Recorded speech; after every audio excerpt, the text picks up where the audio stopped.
Hi friends, అందరికీ నమస్కారం. ఇంకా ఎవరైనా లైక్ చేయకపోతే ఫ్రెండ్స్ ప్లీజ్ లైక్ చేసి సపోర్ట్ చేయండి. Thank you so much. మధ్యాహ్నానికి నమోదైన బంగారు ధరల ప్రకారం 22 క్యారెట్ 1 గ్రామ్ 8,975 రూపాయల దగ్గర కొనసాగుతుంది. నిన్న 8,980 దగ్గర సేల్ అయ్యింది. 8 గ్రామ్స్ 71,800 రూపాయల దగ్గర ప్రస్తుతం కొనసాగుతుంది. 24 క్యారెట్ 1 గ్రామ్ 9,791 రూపాయల దగ్గర సేల్ అవుతుంది. 8 గ్రామ్స్ 78,328 రూపాయల దగ్గర సేల్ అవుతుంది.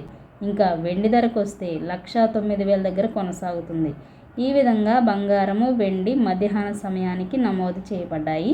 అలాగే కేజీ వెండి ధర గత 10 రోజుల నుంచి ఏప్రిల్ 30వ తారీఖున 1,09,000, ఏప్రిల్ 29న 1,11,000, ఏప్రిల్ 28వ తారీఖున 1,11,000, ఏప్రిల్ 27న 1,11,900, ఏప్రిల్ 26వ తారీఖున 1,11,900, ఏప్రిల్ 25వ తారీఖున 1,10,900, ఏప్రిల్ 24వ తారీఖున 1,10,900, ఏప్రిల్ 23వ తారీఖున 1,11,000, ఏప్రిల్ 22వ తారీఖున 1,11,000, అలాగే ఏప్రిల్ 21న 1,11,000.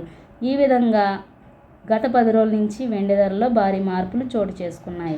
వెండి ఆభరణాలకు, నాణ్యాలు, వంట పాత్రల తయారీ కోసం మాత్రమే కాదు, విద్యుత్ పరికరాల్లో, అద్దాలు, రసాయనిక చర్యలో ఉత్ప్రేరకంగా కూడా యూస్ చేస్తున్నారు. ఈ నేపథ్యంలో వెండి కొనడానికి కూడా అధిక ప్రాధాన్యత ఇస్తున్నారు. ఇవే ధరలు హైదరాబాద్తో సహా తెలుగు రాష్ట్రాల్లో కొనసాగుతుండగా ఢిల్లీ వంటి రాష్ట్రాల్లో వెండి కొంతమేరకు తగ్గుతుంది. ఈ అప్డేట్స్ కోసం మన ఛానల్ని పక్కాగా ఫాలో అవ్వండి. Thank you so much.